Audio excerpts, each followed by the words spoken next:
Today is Rich Lloyd, the CEO of Shuka Minerals, following the final approval for the Kabwe mine acquisition in Zambia. So thank you for joining us. Rich, how are you doing?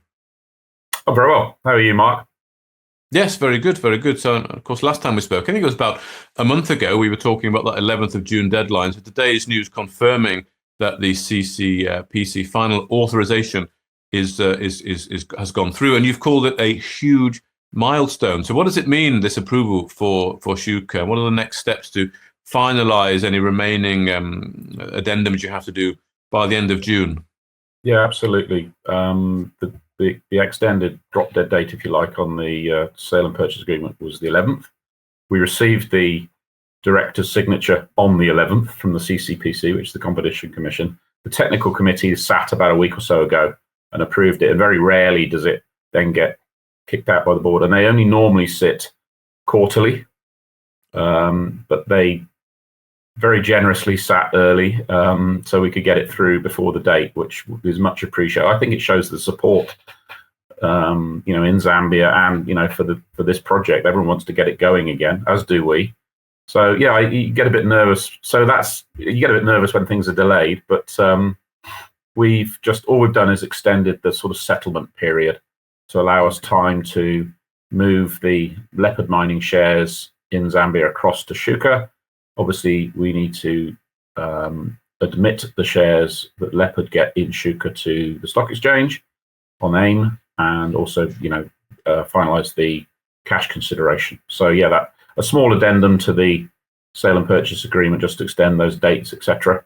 And the support shown by Leopard and what they see the company going is instead of having, they are limited to 29.9% of the company by law, but they took their share, or the share consideration took at a premium to the market. The reference price was 8.6p or 8.59, and they were granted a 10% discount. So the shares went at 7.737p, if I remember correctly. So that again shows their confidence, but also means there's no deferred shares. So if they would continue then have to top up to the 29.9%. So that won't have to happen. So there's no overhang, if you like, on that one. Okay. So once that's all gone through, that's everything cleared. You can crack on. I know you've got your funding I'll ask about in a moment, but that clears everything to basically crack on with getting things restarted. Yeah, the final CPs are satisfied in terms of the regulatory side.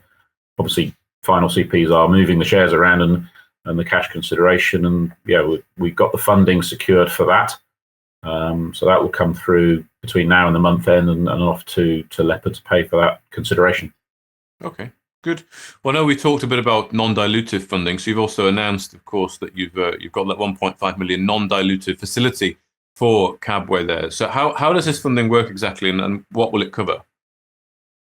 We'll put the details out in an RNS in due course, but yeah, non-dilutive funding is great for the shareholders, because they're always worried that at any share price, is there going to be a raise, and a highly dilutive raise isn't going to help. So that's always, I guess, with any junior mining company, that hangs over your head, and it's always a shareholder worry, I suppose, unless you're generating a lot of cash flow. But if you generate a lot of cash flow, you're probably not a junior mining company.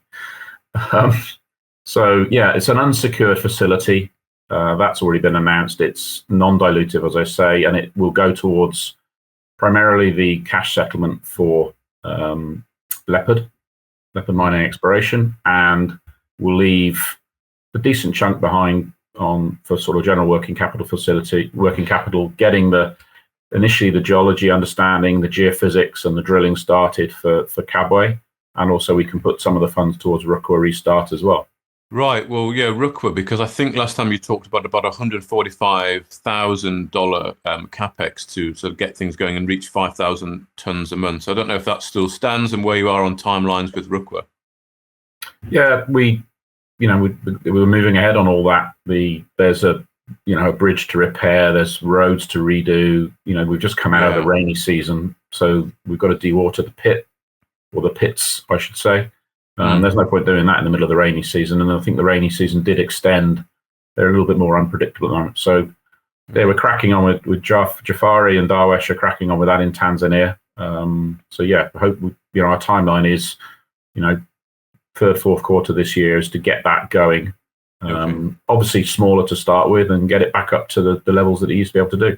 Yeah, okay. And the idea was, I think, to use some of those funds to help support Shuka's goals going forward. Yeah, okay. Yeah, okay. And there's as I said before, there's a 60,000 ton stockpile of fines, which only is worth sort of $7-8 a ton, but $7 or $8 a ton times 60,000 tons is £450,000 worth of dollars worth of material. So Darwesh is beavering away and selling that, and that will stay within the Rukwa project and get it all up and running a lot faster once those sales go through.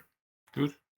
Okay, well, I think that brings us up to speed on what's going on the operations side of things. So we keep an eye out for that other announcement towards the end of the month, and then looking forward to Rukwa as we enter the autumn. Just on the JSE, we talked about that last time. I think you were going to the opening, or the gong, perhaps not a bell. I think it was a gong. It was a drum.